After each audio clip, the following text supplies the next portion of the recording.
बिस्मिल्लाहिर्रहमानिर्रहीम। अस्सलाम वालेकुम नाज़रीन, हम अपने डिजिटल चैनल प्रमोशन न्यूज़ में अपने तमाम नाज़रीन को खुशामदीद कहेंगे। आज हम यहाँ पर मौजूद हैं पार्लियामेंट में, और पार्लियामेंट में वज़ीर आज़म का आज 33वें वज़ीर आज़म आज मुंतखब हुए हैं और 16वीं कौमी असम्बली ने उनको मुंतखब किया। हम बिल्कुल असम्बली के बाहर मौजूद हैं और अभी जो अपोजिशन की जमातें हैं वो हंगामा राई कर रही हैं, और इमरान खान की जो जमात है उनके कैंडिडेट थे उमर अयूब, उन्होंने मुकाबला किया मियाँ शहबाज शरीफ का। मियाँ शहबाज शरीफ भारी अक्सरियत से वज़ीर आज़म मुंतखब हो गए हैं। इस वक्त पार्लियामेंट में बड़ी शिद्दत के साथ जो तहरीक इंसाफ के जो MNAs हैं वो सुन्नी इत्तेहाद कौंसिल में अब शामिल हुए हैं, वो भरपूर एहतजाज कर रहे हैं और उनका कहना यह है कि ये वज़ीर आज़म का इंतखाब नहीं होना चाहिए था, क्योंकि अभी तक हमें जो हमारी रिजर्व सीटें थी वो अभी तक नहीं दी गई। और इस वक्त एहतजाज के दौरान ही वज़ीर आज़म शहबाज शरीफ अपना खिताब कर रहे हैं। पहला खिताब है उनका कौमी असम्बली से, और वो दूसरी बार वज़ीर आज़म बने हैं। उनसे क्या अवाम की तवक्कुआत हैं और वो अवाम क्या उनसे चाहती है कि वो क्या उनके मसाइल किस तरीके से हल कर सकते हैं। हमारे साथ मौजूद हैं इस्लामाबाद से सीनियर सहाफ़ी आबिद चौधरी साहब। हम उनसे पूछेंगे कि आबिद चौधरी साहब, आप क्या कहेंगे कि अवामी तवक्कुआत पर जो मौजूदा हुकूमत है वो पूरा उतर सकेगी, और जो मियाँ शहबाज शरीफ है उनसे क्या तवक्कुआत अवाम रखे हुए हैं? जी, हमें तो यही उम्मीद है कि इंशाअल्लाह जो है ये हुकूमत तवक्कुआत पर पूरा उतरेगी। 24वें वज़ीर आज़म मुंतखब हुए हैं और हम उनको मुबारकबाद भी पेश करते हैं, और मेरी तमाम सियासी जमातों से यही इस्तदा है कि इस वक्त पाकिस्तान उस नहज पे पहुंच चुका है कि जो सूरत हाल है यहाँ पे, और जो पाकिस्तान की सूरत हाल है, सबको मिल के चलना चाहिए। जिस तरह ये हुल्लड़बाजी और हंगामा राई ये हमारे मुल्क को इस वक्त ज़ेब नहीं देती कि हम इन चीज़ों के मुतहम्मिल हो सकें, और पाकिस्तान की तरक्की और पाकिस्तान की खुशहाली के लिए ज़रूरी है कि सबको मिल के काम करना चाहिए। और जब पाकिस्तान इस पोजीशन में पहुंच जाए तो फिर अपनी मर्जियां करें।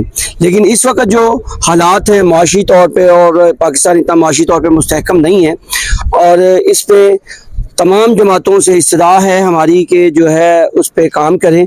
और दूसरी वज़ीर आज़म पाकिस्तान मुंतखब होने वाले मियाँ मोहम्मद शहबाज शरीफ साहब को मेरी दरख्वास्त है कि वो सहाफ़ियों के लिए वो काम करें कि जो कि माजी में उनको नज़रअंदाज किया गया है, सहाफ़ियों के साथ जिस तरह बेमाना सलूक किए गए उनको उठाया गया है।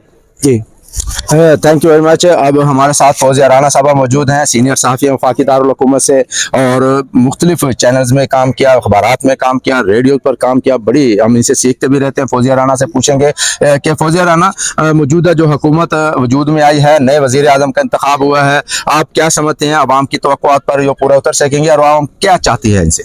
मैं तो आगाज इसी से करूंगी। पिंडी बॉय हनीफ अब्बासी साहब ने कहा ये कोई फूलों की सेज नहीं है, और अंजर साहब ये वाकई फूलों की सेज नहीं है। एक कड़ी उम्मीदें हैं आवाम की, कड़ी इन सेंस इतनी ज्यादा महंगाई है, लोगों की जिंदगी अजीरन हो गई है, इतने ज्यादा बिल्स हैं, और वो अपनी जो ग्रोसरी मेरे ख्याल में पहले 20,000 में करते थे ना, अभी वो 70,000 में करते हैं, वो 80,000 में करते हैं। इतने बेमाना किस्म के टैक्स लगा दिए गए हैं। हमें ये तकसीम और तफरीक करना पड़ेगी। जो नई हुकूमत आ रही है, मैं तो उनसे ये उम्मीद रखूंगी, अवाम भी उनकी तरफ देख रहे हैं। अभी शहबाज शरीफ साहब वज़ीर आज़म बने हैं, 2-3 इसमें आप देख लीजिए पॉइंट मौजूद हैं जो कि सुन्नी इत्तेहाद के साथ PTI के लोगों ने इत्तेहाद किया, उनकी रिजर्व सीट्स अभी तक नहीं दी गई हैं। फिर ट्रिब्यूनल्स ने जो कि मैंडेट के हवाले से जो तहफ़्फ़ुज़ात हैं सियासतदानों के, वो अभी तक दूर नहीं हुए हैं। उसके बावजूद अच्छी बात है, जमहूरी प्रोसेस होना चाहिए, लेकिन ये नहीं कहना चाहिए कि आप दूसरी आवाज़ों को दबा दें, उनको बात ना करने दें। अभी जो IMF के साथ डील होगी, मजीद टैक्सेस लगेंगे। अगर टैक्स आपने सिर्फ उस अवाम पर लगाने हैं जो बेचारे अपना दाल, आटा, चीनी, चावल खरीदने जाती है, वो तो 17% आपको टैक्स दे रही है। क्या आप ताजरों पर उतने टैक्स लगाते हैं? क्या दुकानदार उसी तरह से टैक्स पे करते हैं? आपने कहा कि आप खाना खाएंगे बाहर तो आपको 15% टैक्स कैश पे करना होगा, 5% आप कार्ड से देंगे। आप अभी जाकर देखिए मेरे साथ इस्लामाबाद के रेस्टोरेंट्स में कोई चेक एंड बैलेंस नहीं है, सब लोग 15% उसमें टैक्स ले रहे हैं। क्या वो जमा कराते हैं? वो तो कहते हैं हमारा तो इतना आमदन ही नहीं हुई है, हम तो लॉस में जा रहे हैं। तो जो अलीट है, जो अमीर है, उसको तहफ़्फ़ुज़ात हैं, जो गरीब है बेचारा वो पिस रहा है, और उसकी कोई सुनवाई नहीं है, ना सूबाई हुकूमतों में ना वफाकी हुकूमत में। उनकी तरफ तवज्जो देने की मेरे ख्याल में ज़रूरत है। जी, फौजिया राना साहब ने बताया कि कितनी मुश्किलात मौजूदा हुकूमत को आ सकती हैं और उसे कैसे निपटा जा सकता है। अवाम क्या तसव्वुर कर रही है, क्या चाहती है, अवाम वाकई बुरे हाल में है।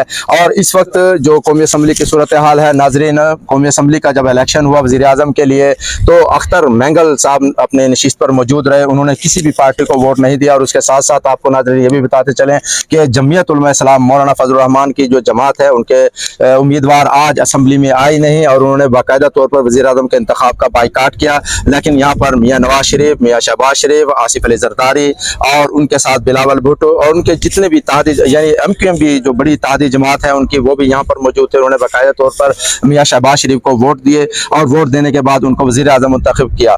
वज़ीर आज़म ने अपने पहले खिताब में बड़ी उम्मीदें दिलाई हैं अवाम को कि वो तमाम अपोजिशन जमातों को साथ लेकर चलेंगे, अवाम को साथ लेकर चलेंगे। उन्होंने अपनी जो मुखालिफ कैंडिडेट थे उमर अयूब, उनके हवाले से भी कहा कि वो सबको अपने साथ लेकर चलेंगे। अपोजिशन को होना चाहिए, अपोजिशन हम पर मुस्बत तनकीद करे, हम उस तनकीद को बेहतर करने की कोशिश करेंगे और पाकिस्तान के मसाइल, पाकिस्तान के अवाम के मसाइल हम हल करने की तरफ चले जाइए।